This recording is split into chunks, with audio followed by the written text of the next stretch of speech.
best NBA player from each height. 5'8", Yuki Kawamura. He's the shortest NBA player. He's also the fastest NBA player with an amazing three-point shot. But honestly, the reason he's the best, there's no one else at this height. 5'9", nobody. 5'10", nobody. 5'11", nobody. There's literally no NBA players from those three heights. 6 feet tall, Fred VanVleet, the veteran, scoring 14 points, 4 rebounds, 6 assists per game. Do you know how impressive that is? From someone who is so short, how does he not get blocked every single shot? This guy even made the All-Star team. 6'1", Trae Young, 24 points, 12 assists per game. Did you hear me right? 12 assists. All the other 6'1" players are on the bench. It is incredible that someone of this height is scoring 25 and 12 assists. 6'2". Uh-oh. It is between Jalen Brunson and Steph Curry. Brunson scores 26 points. Curry scores 25. Brunson gets 7 assists. Curry gets 6. Jalen Brunson has a better field goal percentage, almost the exact same three-point percentage. To be honest, it's not even a competition.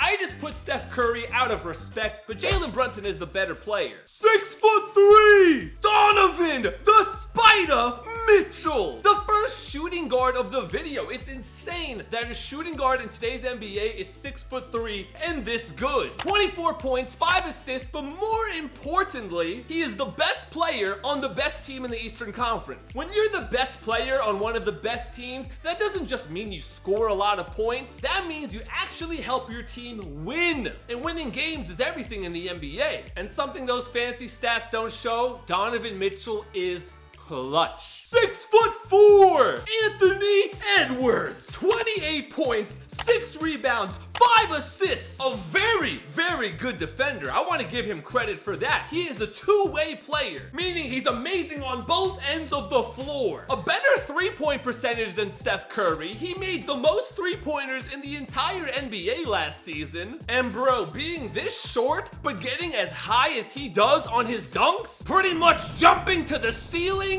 is pretty impressive. 6'5", James Harden or Jalen Williams. You're probably thinking this shouldn't even be a conversation, but look at this. Points, James Harden by 1 point. Rebounds, tied. Assists, James Harden. But field goal percentage, Jalen Williams. 3-point percentage, Jalen Williams. So Harden creates more points, but Jalen Williams is more efficient. Let's give a slight edge on offense to James Harden, but that slight edge is not enough when we consider defense. James Harden, one of the worst defensive players, as much as I love him. Jalen Williams, he made the all-defensive second team, meaning he is the second best defensive player at his position. Most people will disagree with this, but if you want to know if someone watches ball, ask them who's better, James Harden or Jalen Williams. It's Jalen Williams. 6'6", Luka Doncic, one of the greatest players in NBA history, a triple-double machine. His name is Luka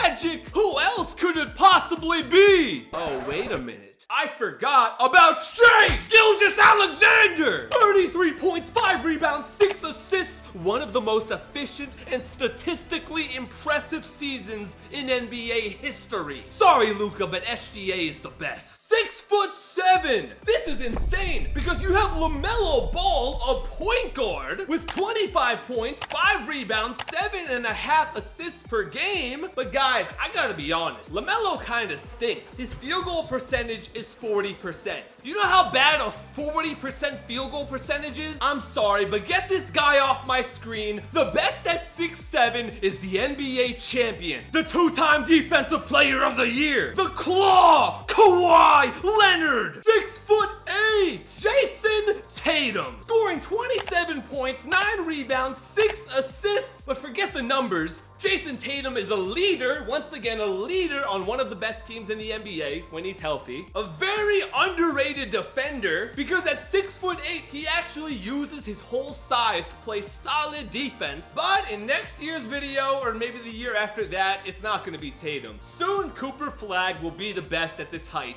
but he needs 1 or 2 years. 6'9", LeBron James! I'll be honest, I didn't want to give this to LeBron. I think he's very overrated right now. I don't even think he helps the Lakers. I think they'd be better without LeBron. But there's honestly not a lot of competition at 6'9". So we're gonna go with LeBron. Fun fact, 6'9" is the NBA's favorite height. It is literally the perfect size for defense, for offense. You're big enough to be a mismatch, but you're also small enough to still be fast. 6'10". Paolo Banchero, the elite scorer. Or Jaren Jackson Jr., the elite defender. Which one do we possibly choose? Both of them are in their prime. Both of them are amazing. But it's none of them, because we've got Anthony Davis. 25 points. You know what? Get the stats off the screens. If you watch basketball, Anthony Davis is one of the best centers in NBA history. I know he's injured half the time, but when he is healthy, Anthony Davis is the best player on the court. 6'11", the most talented height of the video. It is between Giannis Antetokounmpo and Nikola Jokic. Points, Giannis by 1 point. Rebounds, Jokic by 1 rebound. Assists, Jokic by a lot. Efficiency, Jokic. But defense, Giannis. On paper, it is a complete tie. Jokic's edge is assists and efficiency. Giannis's edge is the defense. So what's the tiebreaker? My eyes.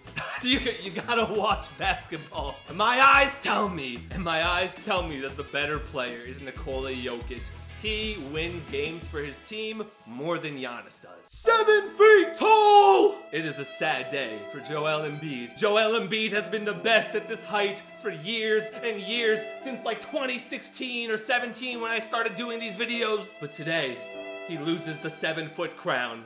The best 7-footer is Karl Anthony Towns! 25 points, 13 rebounds, 42% from 3 from a 7-footer? That's better than Steph Curry. That's better than Anthony Edwards. 7'1", the NBA champion, Chet Holmgren. 15 points, 8 rebounds. That's pretty good, but he was hurt most of last season, or else it would be like 20 points and 10 rebounds. But the real reason Chet is the best at 7'1", Chet is the best defensive center in the NBA. I know a lot of people just care about the stats and the points, but guys, points aren't everything. Defense is so important, and if you're not playing good defense, that matters. And when you're playing this level of defense, that matters too. 7'2", Kristaps Porzingis. 20 points, 7 rebounds, 2 blocks per game. This guy plays like 30 games a season because he's always injured. But those 30 games when he plays, he is dominant. And once again, 41% from 3. Are you insane? How can you be so tall? Your head is practically at the rim. How can you hit threes?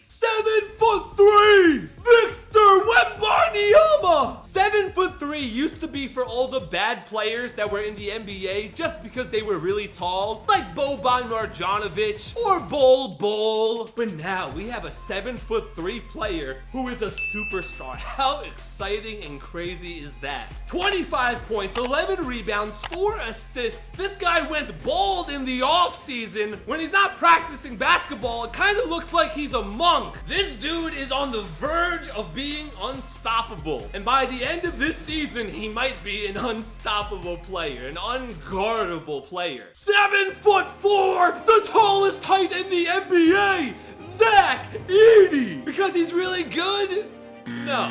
There's just not a lot of 7'4" players. But what about the best NBA player from each age? I've got to see that.